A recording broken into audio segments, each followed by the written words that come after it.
ಮತ್ತೊಂದು ಅಪ್ಡೇಟ್ ಸಿಗ್ತಾ ಇದೆ. ಆರೋಪಿ ನಾಗ ಅಲಿಯಾಸ್ ನಾಗರಾಜನ್ನ ಮಂಗಳಮುಖಿ ನಕ್ಷತ್ರ ಅವರು ಭೇಟಿಯಾಗಿದ್ದಾರೆ. ನಮ್ಮನೆ ಸುಮ್ಮನೆ ಆಶ್ರಮದ ಟ್ರಸ್ಟಿಯವರು ಆಶ್ರಮ ನಿರ್ಮಾಣಕ್ಕೆ ದರ್ಶನ್ ಅವರು ಆರ್ಥಿಕ ನೆರವು ಕೊಟ್ಟಿದ್ದಾರೆ ಅಂತ ಇದೇ ಸಂದರ್ಭದಲ್ಲಿ ಅವರು ಮಾತನಾಡಿದ್ದಾರೆ. ದರ್ಶನ್ ಅವರನ್ನ ಜೈಲಿನಲ್ಲಿ ಭೇಟಿಯಾಗೋದಕ್ಕಾಗಲಿಲ್ಲ, ಮಾನವೀಯತೆಯ ದೃಷ್ಟಿಯಿಂದ ನಾನು ಭೇಟಿಯಾಗೋದಕ್ಕೆ ಬಂದಿದ್ದೆ. ಆರೋಪಿ ನಾಗರಾಜ್ ಜೊತೆ 2 ನಿಮಿಷ ಮಾತನಾಡೋದಕ್ಕೆ ಅವಕಾಶ ಸಿಕ್ತು. ನಮ್ಮದೊಂದು ಬಿಲ್ಡಿಂಗ್ ವಿಚಾರ ಇತ್ತು, ಅದಷ್ಟೇ ಮಾತನಾಡಿದ್ವಿ ಅಂತ ನಮ್ಮನೆ ಸುಮ್ಮನೆ ಆಶ್ರಮ ಟ್ರಸ್ಟ್ನ ಫೌಂಡರ್ ನಕ್ಷತ್ರ ಅವರು ಭೇಟಿಯ ನಂತರ ಮಾತನಾಡಿದ್ದಾರೆ. ನಾಗರಾಜ್ ಅಲಿಯಾಸ್ ನಾಗ ದರ್ಶನ್ ಅವರ ಅನಧಿಕೃತ ಮ್ಯಾನೇಜರ್ ರೀತಿಯಲ್ಲಿ ಕೆಲಸ ಮಾಡ್ತಿದ್ದಂಥ ವ್ಯಕ್ತಿ.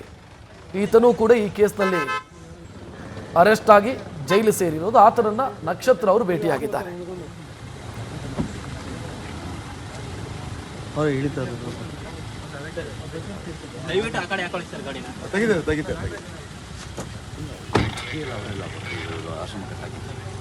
ಬರಲಿ ಅವರು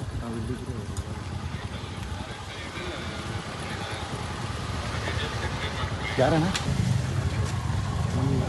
ಏನಂದ್ರೆ ಇವರೇ ಇಷ್ಟೇ ನಾನು ಹೇಳೋದು. ನಾವು ಅವ್ರ ಅನ್ನ ತಿಂದಿದ್ದೀವಿ, ಅದು ನಿಯತ್ ನನಗೆ ಐತೆ. ದರ್ಶನ್ ಅನ್ನೋರು ನಮ್ಮ ಆಶ್ರಮಕ್ಕೆ ಬಹಳಷ್ಟು ರೇಷನಿಂದ ಹಿಡ್ಕೊಂಡು ಭಾಳಷ್ಟು ಜೊತೆಗೆ ನಿಂತಿದ್ರು ನಮ್ಮ ಕಷ್ಟ ಇದ್ದಿದ್ದ ಟೈಮಲ್ಲಿ. ತಪ್ಪು ಮಾಡಿದವ್ರಿಗೆ ಕಾನೂನು ರೀತಿಯಲ್ಲಿ ನೀವು ಹೇಳೋ ಥರ ಶಿಕ್ಷೆ ಆಗಲಿ. ಬಟ್ ಏನಂದರೆ ಯಾವತ್ತು ಯಾರ ಮನೇಲಿ ಅನ್ನ ತಿಂದ್ರು ಅದನ್ನು ಮರಿಬಾರ್ದು ಅಂತ ನನಗೆ ಹೇಳ್ಕೊಟ್ಟಿದ್ದಾರೆ.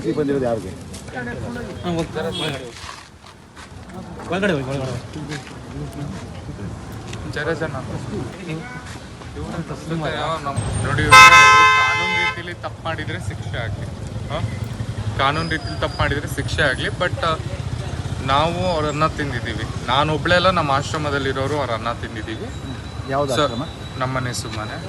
ಸೊ ಹಾಗಿದ್ದಾಗ ಇವಾಗ ಇನ್ನೊಂದು ಏನಂದರೆ ನಮ್ಮ ಬಿಲ್ಡಿಂಗ್ ನಾವೇನು ಕಟ್ತಾ ಇದ್ದೀವಿ ಅನಾಥಾಶ್ರಮ 1000 ಜನಕ್ಕೆ. ಸೊ ಅದಕ್ಕೂ ಕೂಡ ಬಹಳಷ್ಟು ಸಹಾಯ ಮಾಡಿದ್ದಾರೆ. ಬಹಳಷ್ಟು ಸಹಾಯ ಮಾಡಿದ್ದಾರೆ ಇಲ್ಲಿರೋರು. ದರ್ಶನ ಮಾಡಿದ್ದಾರೆ ಬಹಳ.